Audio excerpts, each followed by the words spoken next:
Zaho Madame Mariah tsabo niasa koa rehefa ela nomboka tamin'ny 2004 zana nomboka niasa asa resaka natao hoe nitsabola ary voatsodrano tanteraka natria ny ray aman-dreny, voatsodrano tanteraka natria ny fianakaviana, voatsodrano tanteraka anatria n'izay faritra misy anahy lovalomvaiko tamin'ny ray aman-dreniko izy io dia taty amin'ny taranaka manaraka zany nipotrako marobe ny aretina misafotofotona tonga eto anatria antsika miantso ary voasitrany Madame Mariah.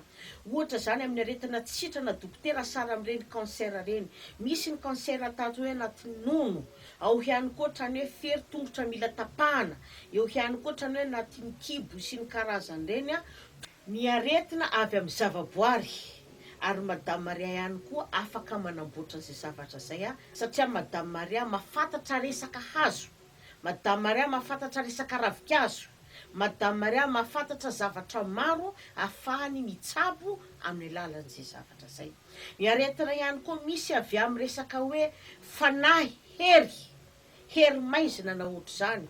Madame Mariah koa manana hery ahafahany miady amin'izay zavatra zay hoentiny hanasoavany ny olona zay tonga mitady natao hoe zavatra tsara fahasalamany eto amin'ny Madame Mariah.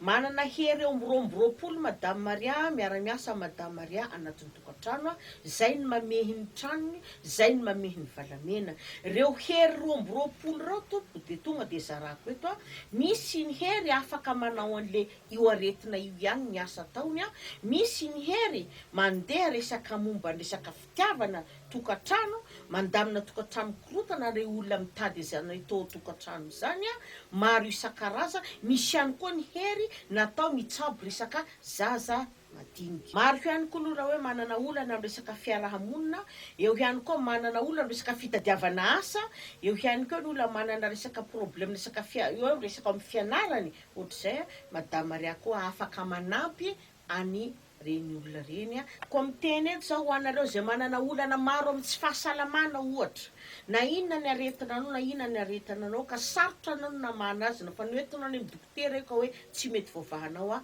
ao ihany koa nareo zay manana zaza satria manampy amin'le zaza tianao fanadinana. Ao ihany koa ny olona zay sahirana mitady asa na lahy na vavy mitongavy etỳ amin'ny vavahadin'ny gendarme politicienne eto zany mipetraka. Madame Mariah ihany koa manana ravikazo, manana natao hoe tambavy ho natokana ho an'ny mpivady, fanampianan'ireo fanambadianareo amin'ny resaka fanamafisana resaka tokantrano. Izy ravikazo dia natao resaka mombana filahina mihitsy izy io, manome fahafapo antsika tanteraka ihany koa anatin'ny tokantrano misy anareo tsirairay avy dikan'izay zavatra zay milamina ihany koa ny tokantranona mpivady.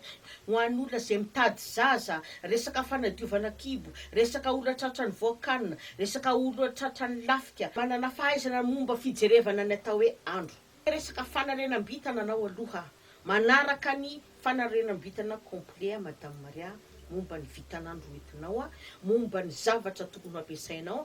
Raha ohatra ka hanandro anao ohatra ny hoe hanorona ny trano anao, trano mba tokony apiditra soa, apiditra chance aminao, tondra fahasoavana sy ampagatsiatsika anao anatin'ny toerana misy anao. Raha ohatra ihany koa ka hoe andeha hanandro fasana anao na hoe hanandro resaka famadihana anao Madame Mariah ihany koa fa mahavita an'izay zavatra zay manondro anao amin'izay zavatra zay hoe zao ny andro andehananao, zao tsy maintsy mivoaka, zao tsy maintsy miditra. Zay zany asa eto Madame Mariah daholo